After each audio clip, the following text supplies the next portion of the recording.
Hola a toda nuestra amada audiencia, todas las personas que se unen a nosotros en este momento para crecer y para alimentarse espiritualmente. Gracias por estar acá. Le damos la más cordial bienvenida a su iglesia Centerpoint Church Hilliard desde Ohio, Estados Unidos. Bienvenidos y vamos a disfrutar esa presencia y ese poder de Dios en su amor. Bienvenidos. Amén. Gracias, Señor. Gracias porque podemos adorarte con completa libertad, porque hemos sido transformados por el Señor Jesucristo. Jesucristo llegó a nuestras vidas, nos salvó, nos rescató y su sangre preciosa limpió nuestros pecados. Como dijo Juan el Bautista cuando vio a Jesús, he allí el Cordero de Dios que sí quita los pecados del mundo. Jesucristo es quien quitó los pecados, quien lavó nuestros pecados con su sangre preciosa. Amén.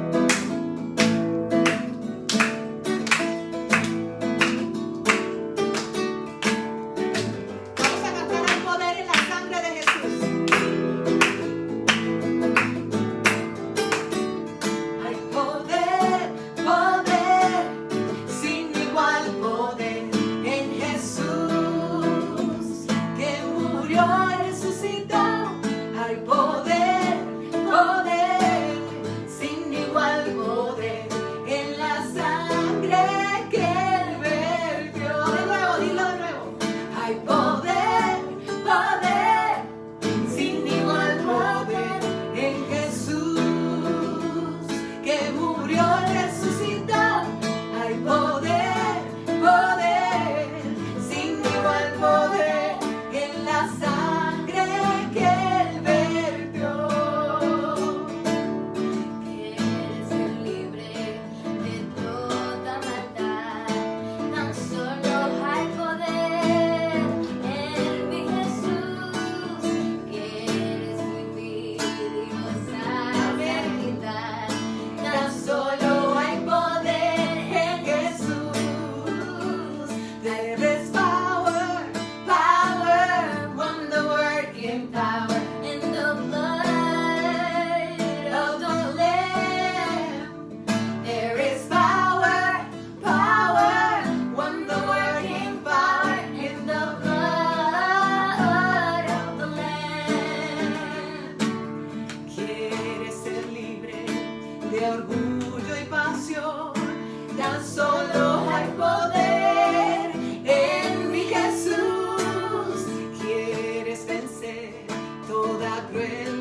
majestuoso es tu nombre. Gracias, Dios. Qué buena es tu palabra, Señor. Gracias por tu presencia, Señor, que nos eleva, nos llena, nos da plenitud, gozo. Amén, Señor, gracias. Señor, y tu palabra nos alimenta, Señor. Amén. Cuando la cantamos, cuando te expresamos esta adoración, esta Así es, alabanza, Señor. cuando te cantamos sinceramente del corazón, Señor. Amén, Señor. Gracias por tu amor, Gracias, Padre. Señor. Toda la gloria es para ti. Gloria a Bendito Dios. y alabado sea tu santísimo y glorioso nombre. Amén. Bendiciones. Qué bueno. Sean todos cordial bienvenidos nuevamente. Para los que se están uniendo justamente en este instante, le estamos transmitiendo desde nuestra congregación, nuestra comunidad cristiana, Center Point Church Hilliard, desde el estado de Ohio, de los Estados Unidos, y estamos transmitiendo con toda la emoción y con todo el deseo de transmitirle a ustedes los tesoros que hemos descubierto en la palabra de Dios. Le damos entonces gracias a todas las personas maravillosas que se unen con nosotros en este instante. Gracias porque estamos aquí para conocer, para fortalecer, para desarrollar y para dejar un legado del propósito de Dios en nuestras vidas. Así que es maravilloso que nosotros podamos, nosotros en este momento, proyectarnos y pensar en la importancia que tiene que nosotros podamos poder conquistar, poder proyectarnos y poder tener un proyecto de vida, un proyecto que esté enlazado a nuestro Señor y Salvador Jesucristo. Como de costumbre, me gusta hacer mi proclama con una Biblia que es una de mis favoritas, la Biblia de Estudio Apologética, y esta Biblia que está acá, como cualquier Biblia, contiene la palabra de Dios, y su mensaje de amor y de verdad es el mensaje más poderoso, es la medicina que necesita la humanidad, porque contiene el plan perfecto de salvación. Hoy nos comprometemos a confesar a Jesús como nuestro Señor, a anunciar que Él venció y a recibir por su herencia, según su voluntad, la victoria que Él tiene para nosotros. Con mis hechos y mis palabras anunciaré siempre la buena noticia de salvación, hablando solamente palabras de vida, de poder y de victoria, porque todo lo puedo en Cristo Jesús que me fortalece. Qué bueno Dios. Hermanos, queremos decirles que hoy tenemos una palabra de las más importantes, porque hoy vamos a hablar acerca de el propósito, para qué el Señor tiene su iglesia en la tierra, cuál es el diseño, cuál es el plan. Y nosotros estamos, esta sería la segunda enseñanza acerca de la serie que ya comenzamos, que se llama Cómo permanecer o permaneciendo en conexión. En inglés sería la frase Stay in Connection. Y el tema de esta tarde se titula ¿Por qué Jesús mandó a estar conectados con su iglesia? ¿Por qué Jesús mandó a estar conectados con su iglesia? Quisiera compartir con ustedes, como de costumbre, una ilustración acerca de la vida real, acerca de algún hecho relevante o extraordinario de la historia. Y quiero recomendarles a usted, la historia que vamos a hablar ahora fue extraída de este libro que se llama Bajo Dios. Este libro, en el título en inglés, se llama Under God. Les recomiendo este libro porque tiene información maravillosa, selecta, que es difícil de conseguir. Y tomando ese libro, quiero compartirles esta historia verídica de... Por cierto, los autores de este libro son TobyMac, para que lo pueda buscar, TobyMac y Michael Tait. Eso, son dos autores galardonados por publicar información verdadera e información de calidad. Se narra, ¿verdad?, una historia famosa de una batalla que ocurrió el 9 de julio de 1755 en un campo cercano a Pittsburgh. En este relato se menciona que los guerreros de las tribus Ottawa, Huron y Chippewa habían producido más de 1000 bajas en soldados ingleses versus solamente 30 indígenas heridos. Finalmente, los guerreros de las tribus dispararon muchas veces hacia el último oficial que quedaba. Era un oficial valeroso, esbelto, alto, y ellos se impresionaron porque le hicieron más de 13 ráfagas. Todos les disparaban incansablemente, e incluso uno de los bravos testificó que, en palabras textuales dice, le disparé 17 veces sin obstáculos y después de todo no pude derribarlo. De pronto el jefe de la tribu se dio cuenta de que un gran poder estaba escudando a este hombre. Y él dijo, cesen el fuego. Este hombre estaba bajo la protección especial del Gran Espíritu. Luego de esto, la batalla culminó. Al llegar la noche, cuando el oficial sobreviviente, fue el último oficial sobreviviente que guiaba a los escuadrones. Según lo que investigué, quedaron nada más vivos a más de 400 personas de haber tenido un batallón con una pérdida de más de 1000 hombres. Y entonces, cuando este hombre en la noche se quitó su ropa, él notó que su ropa tenía varias rasgaduras por las balas que le dispararon, pero en su cuerpo no había ninguna herida, no había ningún rastro de heridas de bala. Y asombrado, tomó su casaca y observó que habían 4 agujeros de bala y siguió insistiendo y viendo que en su cuerpo no había pasado nada, y esto lo dejó maravillado. Y en ese momento él entendió que había un gran propósito porque la mano de Dios lo había protegido de una manera inexplicable. La batalla citada había sido tan feroz que se corrió el rumor de que aún este oficial había muerto, por lo que 9 días después, él de su puño y letra escribió una carta a su hermano para confirmarle que él estaba bien. Y cito ahora una porción de la carta, comillas, dice: pero por todas las poderosas compensaciones de la providencia, ellos cuando hablaban de Dios decían la providencia, he sido protegido más allá de toda probabilidad de expectativa humana, porque 4 balas atravesaron mi saco y derribaron a 2 caballos mientras yo los montaba, y aún así escapé sin un rasguño, aunque la muerte derribaba a todos mis compañeros que estaban a mis lados. Este oficial de 23 años de edad, siendo teniente coronel, llegó a convertirse posteriormente en comandante en jefe del ejército continental y en el primer presidente de los Estados Unidos de América. Damas y caballeros, les estoy hablando nada más y nada menos que de George Washington. 15 años después, en 1770, él regresó al mismo bosque en Pittsburgh de aquella gran batalla. La noticia se propagó rápidamente por su fama y un respetado jefe indígena le pidió una audiencia realizando un largo recorrido para tener ese encuentro especial con George Washington. El día que se reunieron, encendieron un fuego según la costumbre indígena que ellos llamaban el fuego del consejo. Y este jefe indígena le dijo a Washington: soy el jefe y gobernador de las tribus de este extenso territorio y he realizado un gran recorrido para ver al joven guerrero de aquella gran batalla. Aquel día, nuestros rifles, que no saben fallar, no pudieron detenerlo a usted y pudimos comprobar que un poder mucho mayor que nosotros era su escudo. Al ver que usted estaba bajo el cuidado del Gran Espíritu, de inmediato dejamos de dispararle. Ahora yo estoy viejo y pronto partiré, pero hay algo que me impulsa a hablar con una voz de profecía. Escuchen. El Gran Espíritu, dijo el jefe indígena, protege a ese hombre, y señaló a Washington, y dirige su destino y se convertirá en jefe de naciones, y en un pueblo todavía por nacer lo aclamará como el fundador de un imperio poderoso.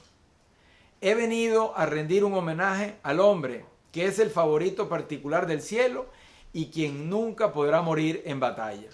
Este relato de la protección divina hacia George Washington formó parte de muchos de los libros de texto que se revisaban en las generaciones hasta la década de 1930 en los Estados Unidos de América. Ahora pocos estadounidenses han leído esta historia o la conocen. Sin embargo, Washington a menudo recordaba este evento dramático que ayudó a definir su carácter y a confirmar el llamado que Dios tenía sobre su vida. Esta es una historia verídica, tomada de una fuente muy seria, pero que normalmente en internet no se consiguen este tipo de informaciones. La razón por la cual traemos esta historia a colación es porque queremos resaltar 3 aspectos de la vida de Washington relacionados con la cristiandad. Primero, queremos resaltar lo que es la soberanía de Dios. La soberanía de Dios es un hecho que simplemente nosotros lo aceptamos y lo respetamos porque Dios es el gran soberano que Él decide y Él tiene sus propósitos por el cual hace sus cosas. Lo segundo que queremos resaltar en esta tarde es que George Washington fue un instrumento de Dios para iniciar como primer presidente de los Estados Unidos, darle forma a esta nación en la que iba a haber libertad y sobre todo libertad religiosa, comparando de la intolerancia religiosa y de las guerras religiosas que se estaban produciendo en Europa desde 1517. Cuando Martín Lutero colocó sus 95 tesis en las puertas de la capilla de Wittenberg, que Martín Lutero, siendo un gran teólogo católico romano, propuso esa reforma y dijo que la iglesia necesitaba corregir ciertas cosas y apegarse a la Biblia. Desde ese entonces empezaron grandes tensiones religiosas y años más tarde Europa quedó envuelta por mucho tiempo en guerras religiosas. Y cuando los peregrinos llegaron a Estados Unidos, aquellas personas que venían de Europa del Norte, muchos de ellos holandeses y sobre todo de un credo reformado, protestante, evangélico, muchos de ellos llegaron a este país con el deseo de fundar una nación donde hubiese una libertad y que cada hombre decidiese y escogiese según su conciencia el camino y su religión y su credo, sin que eso implicase una tensión. Entonces George Washington fue un instrumento para que se estableciera esa libertad. Y lo otro que queremos resaltar, trayendo esto a colación, es la influencia que la Biblia dejó sobre George Washington. Hay que resaltar que George Washington, él fue primeramente un granjero, fue un gran militar, llegó a ser un general militar y posteriormente presidente de los Estados Unidos, pero él desarrolló su carrera política. Él era el gobernante principal de una nación y algunas personas aspiran de él que fuese un ejemplo cristiano a la perfección. Pues no, lo que podemos ver es que era un hombre común, fue un gran militar que tuvo una gran influencia de la Biblia en su vida. Él nació, su familia era anglicana, de credo protestante, y él, hay mucha información interesante en internet y uno puede observar que la familia Washington, desde que él nació, lo enseñaron a leer la Biblia, la familia tenía su Biblia, y en muchas anécdotas a lo largo de la vida de George Washington se le pudo ver, muchos relataban que él pasaba momentos arrodillado orando. Era un hombre que leía la Biblia y era un hombre que él y su familia estaban comprometidos con dos iglesias a las que ellos asistían. Había una congregación que estaba a 10 millas y otra estaba como a 7 millas. Y ellos en esa iglesia tenían una banca, que esa banca era para la familia. De tal manera que lo que queremos resaltar es que eran personas que en ellos la palabra de Dios dejó una gran influencia. Y queremos hacer el contraste de que a mayor influencia de la palabra de Dios, y cuando se entiende este mensaje sanamente, eso va a traer los mayores beneficios para la humanidad, teniendo como contraposición aquellas historias de aquellos países que sus líderes no tomaron en cuenta casi la Biblia o no la conocieron. Y de allí es una de las cosas importantes que debemos resaltar, que les trajo a los Estados Unidos de América estas características y esta parte positiva que muchos anhelan disfrutar, y por eso que muchas personas a lo largo de las décadas han tratado de venir a este país, no solamente a este país, sino a países donde hay un orden y hay un respeto de los valores morales y religiosos. Ese comentario quiero apoyarlo con lo que dice Romanos 1:18, porque esta información que acabo de leer me llama la atención. ¿Por qué se enseñó en este país hasta 1930 y después no se enseñó más? Quiere decir que hay personas interesadas en que la verdad no se conozcan. Para ello he citado Romanos 1:18, dice: porque la ira de Dios se revela desde el cielo contra toda impiedad e injusticia de los hombres que retienen con injusticia la verdad. Esta historia verdadera, muchas personas decidieron retenerla y bloquearla, de tal manera que yo le he consultado esto a cantidad de americanos hoy en día y no la conocen. También dice en Romanos 1:25, dice, ya que cambiaron la verdad de Dios por la mentira. Y nosotros como iglesia tenemos el deber de hacer conocer este tipo de historia y conectarlo con el mensaje que vamos a dar hoy. Hoy vamos a conectar, hablando de una de las funciones que tiene la iglesia, es que la iglesia es el portavoz de la palabra de Dios y ayudar a que este mundo sea mejor. La iglesia, los creyentes, dijo Cristo, son la luz y la sal de la tierra. Y algunos de ustedes me dirán, bueno, pastor, pero es que ese hombre no fue un santo, ese hombre tuvo sus errores. Por supuesto que tuvo sus errores. Algunos le han señalado que en parte de su vida mezcló su fe cristiana y con la masonería, pero ese es un tema que se puede discutir en otra oportunidad. Lo importante es que en él hubo una gran influencia y muchos hombres de la historia que tuvieron mucho poder tuvieron un encuentro con Dios y esa influencia de Dios estuvo sobre ellos. Tal es el caso de Daniel, que lo podemos leer en Daniel 4:34. Ahí va a hablar de Nabucodonosor. Nabucodonosor fue un hombre extremadamente sanguinario, pecador, pagano, injusto, con todo lo que usted pueda decir. Pero Dios tiene planes de revelarse a cada hombre y Dios conoce el corazón de cada hombre y no importa lo malo que haya sido en el pasado, Dios tiene el poder y la intención de tener un encuentro con las personas y hacer que ese corazón cambie.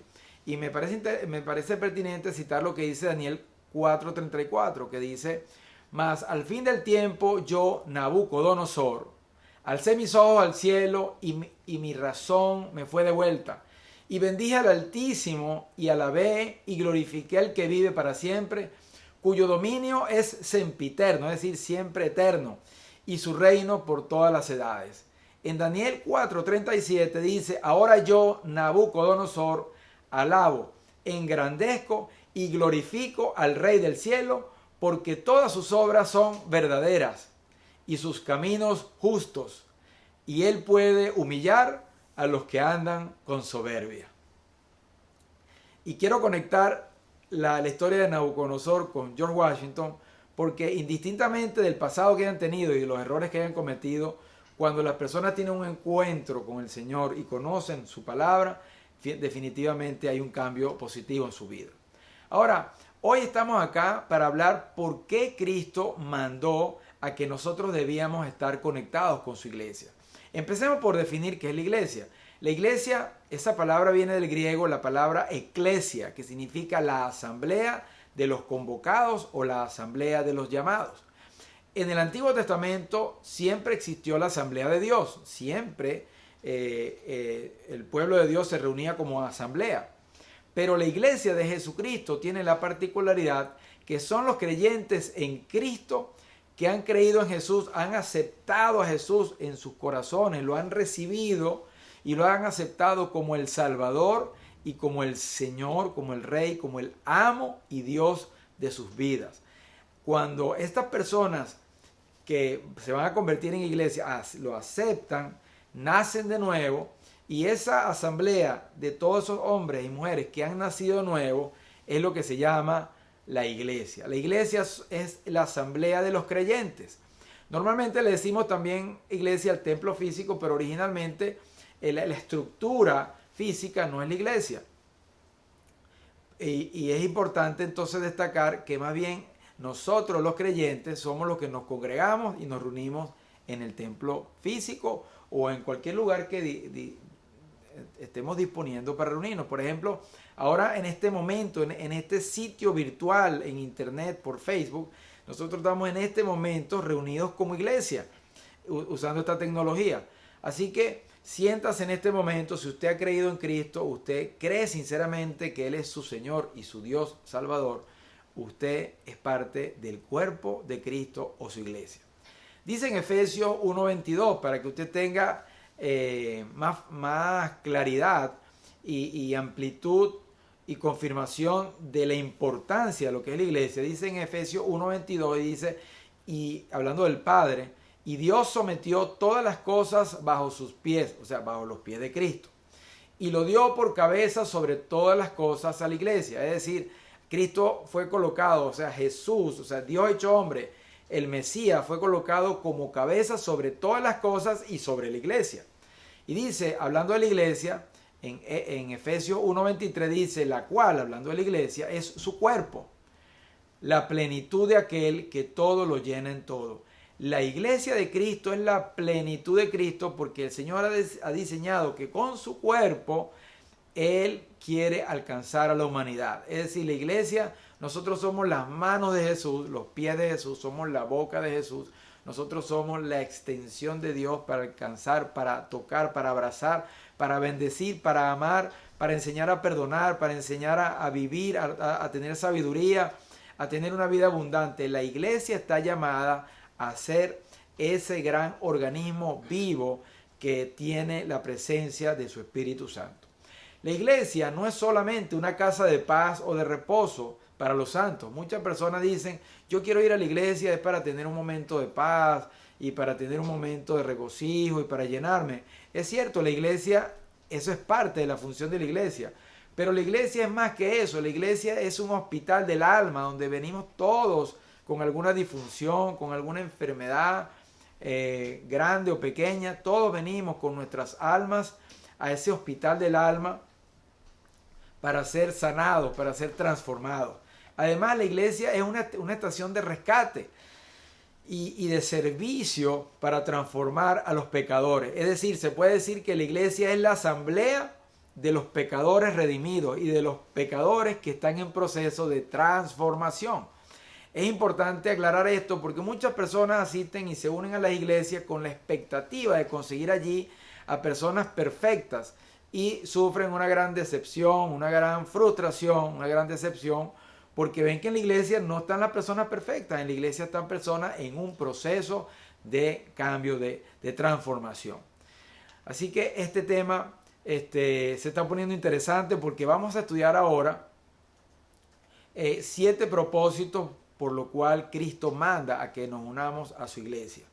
Cristo dio ese mandato en varias oportunidades. Uno de los momentos que Cristo dio ese mandato fue cuando le dijo a los discípulos que se quedaran en Jerusalén hasta el día de Pentecostés. Le dijo, y quédense aquí hasta que sean investidos de poder de lo alto.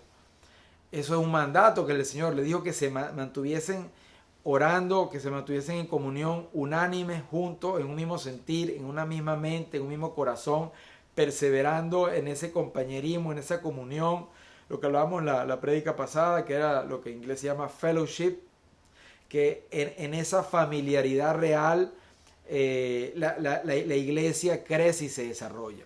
Entonces vamos a estudiar a continuación 7 propósitos por lo cual fue diseñada la iglesia y en Cristo tenemos ese llamado. El primer propósito es hacer discípulos y cumplir la gran comisión que Cristo dio en Mateo 28 del 18 en adelante. En el 19 Cristo dijo, por tanto, id, o sea, por tanto, vayan, como un imperativo, y hagan discípulos en todas las naciones, bautizándolos en el nombre del Padre, del Hijo y del Espíritu Santo, enseñándoles a que guarden todas las cosas que yo os he mandado. Y he aquí, estoy con vosotros todos los días hasta el fin del mundo.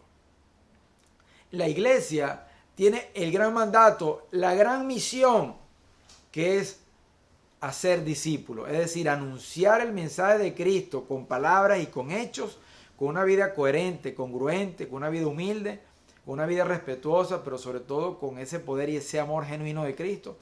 Hacer discípulos para lograr ese gran mandato, ese gran mandamiento, esa gran comisión, que es que se multipliquen los creyentes y los discípulos de Cristo. Y en la iglesia se nos enseña a distinguir cuáles son las cosas más importantes y colocar en una posición qué es primero, qué es segundo, qué es tercero, qué es cuarto, y hacer una distinción entre lo más importante y lo menos importante. Se cuenta una historia que en una bahía murieron 300 ballenas y los biólogos estuvieron analizando por qué esas 300 ballenas habían muerto y habían estado ahí en la bahía. Y descubrieron que esas ballenas venían persiguiendo sardinas y en su enfoque en perseguir esos peces tan pequeños, se olvidaron de lo más importante, que estaban saliendo de su territorio de seguridad. Y esa ballena, por estar persiguiendo pequeños detalles, murieron todas juntas. Así que en la iglesia nosotros se nos enseña a distinguir y que no perdamos nuestra vida persiguiendo pequeños detalles y olvidando lo más importante. Nosotros cuando nos reunimos en la iglesia se nos enseña lo que es el orden y lo que es tener un balance. Y en ese orden, en ese balance, nosotros sabemos, como yo decía, qué va primero y qué va después. Debemos establecer en nuestra vida anillos de cercanía y de prioridad, entendiendo como nuestro centro inicial es Jesucristo. Por eso nuestra congregación se llama Center Point, es decir, Cristo Jesús debería ser el punto central de nuestra vida y deberíamos tener una llenura interior y que produzca un cambio de adentro hacia afuera. Esa es la inspiración y por eso nos llamamos la iglesia Center Point o iglesia punto central, teniendo como esa idea que Jesucristo sea nuestro punto central. Pero podemos hacer un segundo anillo en el caso de las familias, que la pareja, ya sea tu esposa o tu esposo, es tu primer anillo en ese orden de prioridad. Después vienen los hijos, después en otro anillo viene toda la familia en Cristo, y incluye también la congregación, todos los hermanos, ampliamente nos reunimos en nuestra iglesia local. Después viene el otro anillo que sería nuestra comunidad, todas las personas que nosotros podemos tener influencia y la capacidad de amor y de bendecir, pero también sin perder de vista que pertenecemos a una iglesia universal de Cristo.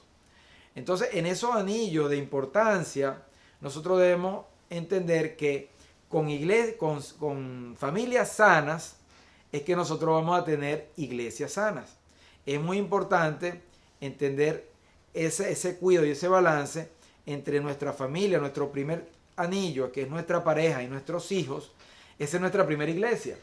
Y Dios ha llamado a cada hombre en cada hogar a ser cabeza, como lo vamos a demostrar ahora. Entonces, tu primera iglesia es tu casa. Tu esposa, tu esposo, tus hijos, esa es tu primera iglesia. Y tu iglesia tiene que estar sana, y en tu iglesia tiene que haber oración, alimento con la palabra de Dios, tiene que reinar Jesucristo, tiene que Jesucristo ser una vivencia real, Cristo presente en la familia. Esos son los primeros anillos. Y después nosotros entonces estamos integrados a una iglesia. Así que ese es el primer propósito, hacer discípulos y cumplir la gran comisión con el orden y el balance bíblico.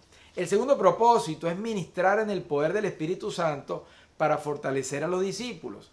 Y se cuenta, para ilustrar ahora esta idea, se cuenta que un joven que tenía una mente muy posmoderna y estaba hablando con un pastor anciano y le estaba diciendo que la iglesia ya era algo obsoleto, que la iglesia no era necesario, que la iglesia era algo anticuado.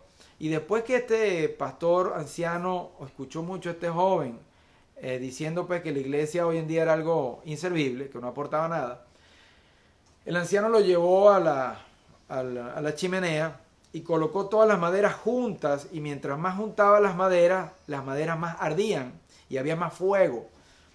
Después el anciano tomó un trozo de madera y lo llevó para el patio de la casa y lo puso solo, y el trozo de madera se fue apagando. Después que el trozo de madera se apagó, el anciano le dijo al joven: esto es lo que le pasa a las personas cuando no están integradas a una iglesia, porque es la iglesia de Cristo. Y dice la palabra de Dios que nosotros, cuando estamos juntos en esa conexión, somos como carbones encendidos, como piedras encendidas, piedras vivas, que nos damos calor el uno al otro. Y necesitamos la iglesia, aunque también necesitamos nuestra dimensión y nuestro momento individual. Por supuesto que necesitamos un momento de intimidad con Dios y hay un momento individual, pero el momento congregacional, la relación congregacional es vital, porque en la iglesia nos alimentamos los unos con los otros, en la iglesia nos damos ánimo los unos con los otros, nos aconsejamos, nos ayudamos, y entre todos, dice la palabra de Dios, que es más poderoso dos que uno, porque cuando uno cayere, el otro le levantare. Y dice la Biblia, ay de aquel del que está solo. Así que la iglesia, o pudiésemos decir, este propósito de que ministrar en el poder del Espíritu Santo, con el propósito de fortalecer a los discípulos, es que cuando nos estamos integrados a la iglesia, recibimos por el Espíritu Santo esa fortaleza, esa energía, ese ánimo, esas ganas de triunfar, ese enfoque, ese entusiasmo, esa determinación, esa fortaleza, esa templanza y ese llamado a alcanzar esa herencia y esa victoria que Dios preparó para cada uno de sus hijos, porque Dios no tiene hijos favoritos. Así que en esa ilustración que yo estoy haciendo, quiero resaltar algo.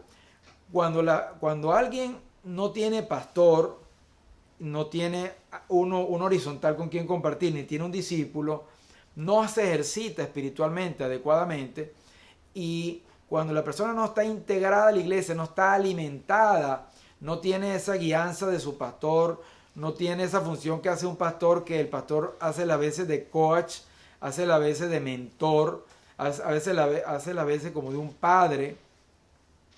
Entonces vemos que, como el ejemplo que puse, ese pedazo de madera se apaga y se enfría.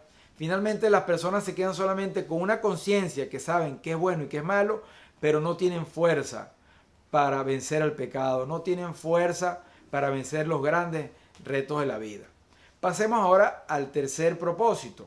El tercer propósito de la iglesia es fomentar la unión fraternal, edificando la iglesia. Nosotros en esta unión fraternal, nosotros vamos construyendo, cuando tenemos una iglesia sana, una verdadera familiaridad, y permite desarrollar, como lo dije antes, esos tres niveles en los que debemos movernos. Debemos tener alguien más espiritual sobre nosotros, alguien íntegro, alguien honesto que de verdad nos ame, como un pastor. Debemos tener esa persona con esa autoridad sobre nosotros, un horizontal con el que podemos luchar y hacer sinergia, y necesitamos hacer discípulos, porque ese es el gran mandato, hacer discípulos. ¿Sabías tú que cuando tú estés delante del Señor, Dios te va a preguntar dónde están tus discípulos? Porque la gran misión y la más importante es hacer discípulos.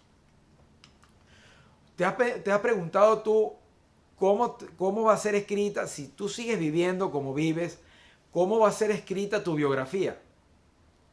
¿Qué va a decir tu biografía si tú sigues como sigues o sigues viviendo como estás? Pero también es el momento de pensar, ¿cómo me gustaría que fuese escrita mi biografía? Y qué bueno que nuestra biografía dijese: amó a Jesús, lo conoció, lo dio a conocer, fue obediente y fructificó, y Él dio como fruto a muchos discípulos genuinos y sinceros de Jesucristo, discípulos bíblicos de Cristo, discípulos que no tienen su cristiandad basada en mandamientos de hombres, sino basada en la palabra de Dios. El cuarto propósito por el cual la iglesia está en la tierra es para continuar el ministerio de Cristo en la tierra. Ustedes saben que los cristianos, este no fue el primer nombre que recibimos nosotros en el libro de Hechos de los Apóstoles. Los primeros discípulos de Jesús se les llamó los del camino, porque anunciaban un nuevo camino. Cristo es el camino, y ese era su mensaje. Pero después, como veían que ellos estos discípulos imitaban a Jesús en todo, se le empezó a llamar pequeños Cristos. Y de ahí viene el nombre de cristianos. Así que el cuarto propósito es continuar el ministerio de Cristo en la tierra.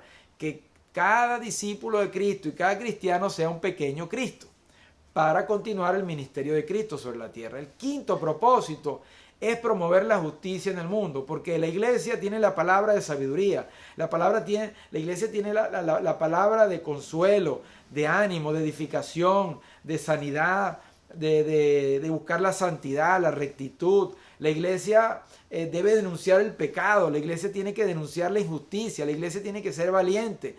La iglesia tiene una función para ser la sal y la luz de esta tierra. Ese es el quinto propósito, como lo dije, promover la justicia en el mundo. El sexto propósito es que nosotros nos preparemos como la novia de Cristo. Dice el Nuevo Testamento que la iglesia es la novia de Jesucristo y Cristo es el novio. La historia, esta historia se ve reflejada cuando nosotros vemos al joven rico que se le acercó a Jesús y le dijo: Maestro bueno, ¿qué debo hacer yo para que yo sea sano, yo sea salvo? Él llegó con una propuesta egoísta. Este joven rico estaba pensando en él, mientras que Zaqueo, que también era rico, Zaqueo quería era conocer a Jesús. Esa historia usted la puede, y le recomiendo que la busque y pueda comparar este joven rico con Zaqueo, que también era rico, que era un publicano, un recaudador de impuestos. Pero Zaqueo, él quería conocer a Jesús. Y ese es el sentir que nosotros debemos tener como iglesia. Enamorarnos cada día más de Jesús, querer conocer a Jesús, así como una novia quiere conocer cada día más a su novio. Con esa expectativa y ese anhelo de que un día se realicen las bodas y puedan casarse. El séptimo propósito es glorificar a Dios, darle los méritos a Dios y conocerlo cada día más. La iglesia tiene ese séptimo propósito, que es darle gloria y que todos podamos tener la sabiduría, la honestidad de reconocer, como dice Santiago, que todo lo bueno proviene de Dios. Quisiera cerrar a manera conclusiva con lo que dice Efesios 5:21, que dice: someteos los unos a los otros en el temor de Dios. Y continúo leyendo Efesios 5 del 22 en adelante. Dice, y quiero hacer una aclaratoria, traje este pasaje porque hace una conexión entre la vida matrimonial, entre la vida familiar y la iglesia. Y me gusta mucho porque así es como debe ser. Debe haber una relación muy estrecha entre la relación que hay entre el marido y la mujer y los hijos, así como la relación tiene, o esa relación la tiene Cristo con la iglesia. Y sigo leyendo desde Efesios 5:22 en adelante. Dice: las casadas estén sujetas a sus propios maridos como al Señor. Porque el marido es cabeza de la mujer, así como Cristo es cabeza de la iglesia, la cual es su cuerpo y Él es su Salvador. Marido, tú tienes que ser el Salvador de tu mujer, amarla. Marido, tú debes ser como el jardinero de ese jardín especial que es tu esposa y tus hijos. Y dice la palabra que así como Cristo es el Salvador de la iglesia, el marido en la familia, que es también esa pequeña iglesia o esa primera iglesia, nosotros debemos tener ese corazón de Salvador para con nuestro esposo y nuestros hijos. Dice el 24, así que como la iglesia está sujeta a Cristo, así también las casadas lo están a sus maridos en todo. Y dice en Colosenses, como conviene en el Señor. Y es oportuno decirle ahora a las casadas que tienen que honrar y obedecer como conviene en el Señor a sus maridos. Buscar esa convivencia, buscar esa empatía, buscar ese acuerdo para poder vivir adecuadamente. Después dice el 25, maridos, amad a vuestras mujeres, así como Cristo amó a la iglesia y se entregó a sí mismo por ella. Los maridos debemos amar a nuestras mujeres como Cristo amó a la iglesia. ¿Cómo Cristo amó a la iglesia? Así los maridos deben amar a sus mujeres y a sus hijos. Y eso se aprende alimentándose con la palabra de Dios, con la Biblia, pero también se refuerza en la iglesia. Por eso es que tienes que congregarte y por eso es que tienes que crecer en una iglesia.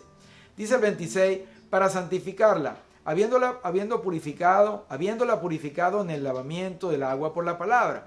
Es decir, la palabra de Dios es como esa agua que nos lava, que nos limpia. El 27 dice, a fin de presentársela a sí mismo una iglesia gloriosa, que no tuviese mancha, ni arrugas, ni cosas semejantes, sino que fuese santa y sin mancha. Así también los maridos deben amar a sus mujeres como a sus mismos cuerpos. El que ama a su mujer, a sí mismo se ama. Porque nadie aborreció jamás a su propia carne, sino que la sustenta y la cuida, como también Cristo a la iglesia. Piensa cuánto ama Cristo a la iglesia. Nos está invitando que así como cada marido ama a su cuerpo, debe amar a su mujer. Pero ese es el amor que le tiene Cristo a la iglesia, porque la iglesia es el cuerpo de Cristo.